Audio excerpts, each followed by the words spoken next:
Good morning, and thank you for joining us in the first of our 8 presentations as we explore the Chosen series. First, I apologize for not being here live with you. I had a previous commitment that was planned a long time ago. Therefore, we come to you through the miracle of the recorded media. But for better or for worse, I'll be with you live for the rest of the series. In my 19 years in the diaconate, I've been involved in several Bible studies and small groups where we usually focused and studied scripture, but we focused on a particular chapter or two in the Bible.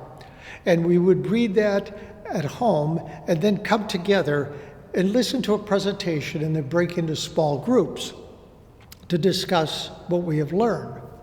And this was all well and good, and I learned a lot during that process. And although the discussions helped me to better understand the scripture passages, in the end, we had a workbook that was put away, and only by going back to it, which I really did, was I able to remember what we studied. But the Chosen series is not anything like that. They say a picture's worth 1,000 words. Think of how many words are being absorbed by watching a whole movie on a particular subject. Instead of looking at words on a page and trying to visualize what is happening, what the Chosen series actually draws you in such a way that you become a member of the cast. You're actually in the program itself. And as it brings you into the story, you realize that the people that are described in the Synoptic Gospels, especially Jesus' apostles, are much like you and me, with all the same doubts, faults, and weaknesses.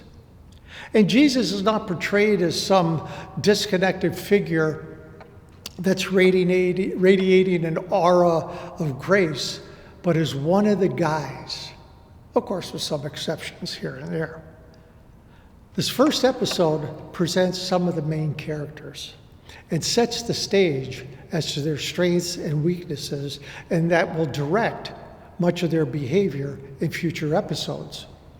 And unlike scripture, where we have a narrative that focuses primarily on a character's action and reaction, the Chosen gives us an in-depth look at their lives leading up to what we see, to what we read in scripture. And this is beneficial to us because it gives us a reason as to why the characters act like they do. Now, are we to assume that the way they're portrayed is 100% accurate? Of course not. Not necessarily, certainly. But it gives us the ability to relate to their joys, to relate to their fears and their trusts and doubts. And most of all, it brings the Gospels to life. You know, look at Simon Peter. Simon Peter is married. He loves his wife. They have a normal husband-wife relationship. You know, there's a part in the scene there where they have a passionate kiss.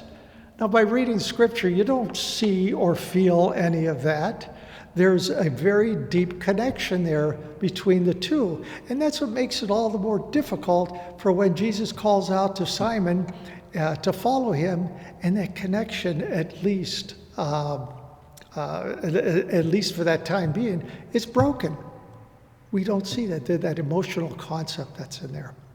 And then too with Simon, you know, he wasn't just fishing down by the road there and Jesus says, hey, come on, let's go. No, his fishing business was struggling. He goes on, he resorts to gambling, even cheating as he gambles.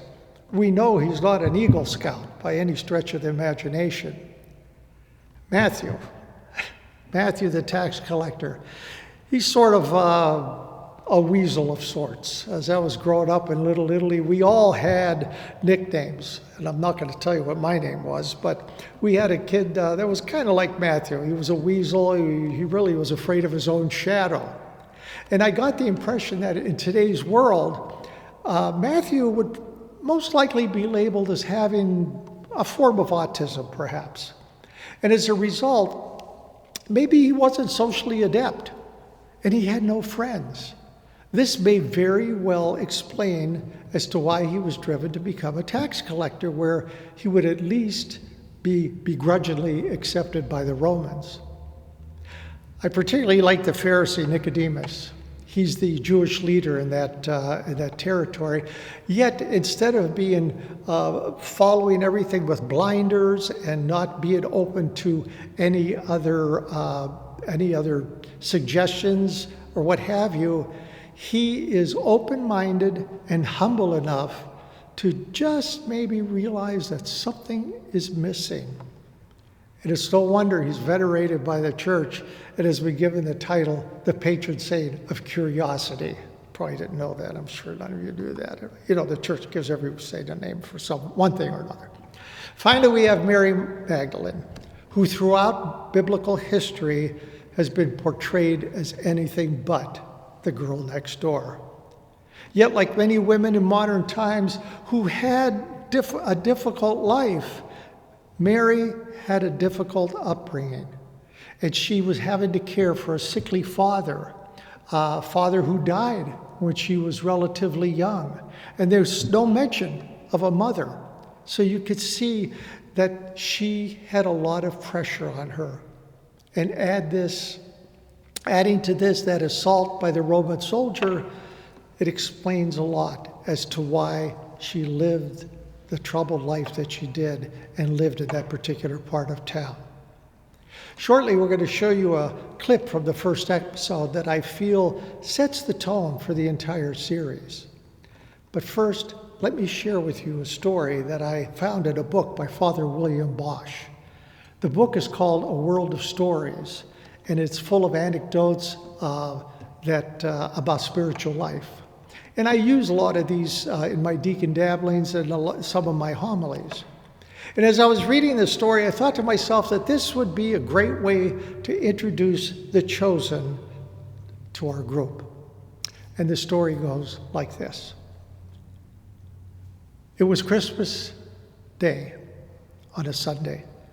Our family had spent the holiday in San Francisco with my husband's parents, but for us to be back on Monday, we found ourselves having to drive 400 miles back home to Los Angeles on Christmas Day. We stopped for lunch in King City. The place was practically empty. Ours was the only family, and ours were the only children. As we sat down, I heard my 1-year-old laugh with delight. He kept saying, "Hi there." They were the only 2 words he could put together. He pounded his arms on the high chair. The source of his excitement was a man in a tattered coat. Obviously, it did not belong to him because it just hung on him, and it was dirty and greasy and worn. He wore baggy pants and had a skinny body, and his toes were sticking out through his shoes.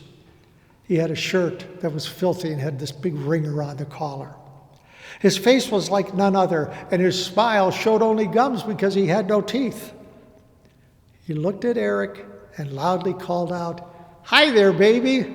Hi there, big boy. I see you, Buster." My husband and I looked at each other and said, "What can we do?" Our meal came, and the old man was shouting across the room to Eric, "Do you know patty cake? Do you know peekaboo? Hey, he knows peekaboo." Eric continued to laugh and answer, "Hi there." Nobody thought it was cute. This guy was a disturbance, and I was embarrassed. Even our 6-year-old said, "Why is that old man talking so loudly?" Well, after we ate, my husband went to pay the check, and he told me to get Eric and meet him in the parking lot. I thought to myself, "Lord, just let me get out of here before the man tries to speak to us." So I bolted for the door. It soon became obvious that the Lord and Eric had other plans. And as I drew closer to the man to get out the door, I turned my back, walking to sidestep him and the air that he might be breathing. As I did so, Eric, all the while, with his eyes riveted on his best friend, leaned over my arm and reached up with both arms in that baby pick-me-up position. And in the split seconds of balancing my baby and turning to counter his weight, I was eye to eye with the old man. Eric was lunging for him, arms spread wide. And the bum's eyes were wide open. Both were wide open, asking and imploring, "Would you let me hold your baby?" There was no need for me to answer. Eric propelled himself from me into the arms of that man. Suddenly, a very old man and a young baby consummated their love, and I saw tears cover his deep lashes. His aged hands were full of grime and pain, and hard labor so gently stroked my baby's back. I stood awestruck. The old man rocked and cradled Eric in his arms for a moment, and then his eyes opened and were set straight on my eyes. He said in a firm, commanding voice, "You take care of this baby." And somehow I managed, "I will," from a throat that contained a stone. He pried Eric from his chest unwillingly, as though he was in pain. I held my arms open to receive my baby, and again the gentleman addressed me, "God bless you, ma'am. You have given me my Christmas gift." I said nothing more than a muttered thanks, and with Eric in my arms, I ran to the car. My husband wondered why I was crying and holding him so tightly, and why I was saying, my God, forgive me." If I were to say that the tattered man was Jesus and we were Eric reaching out to him, would you agree?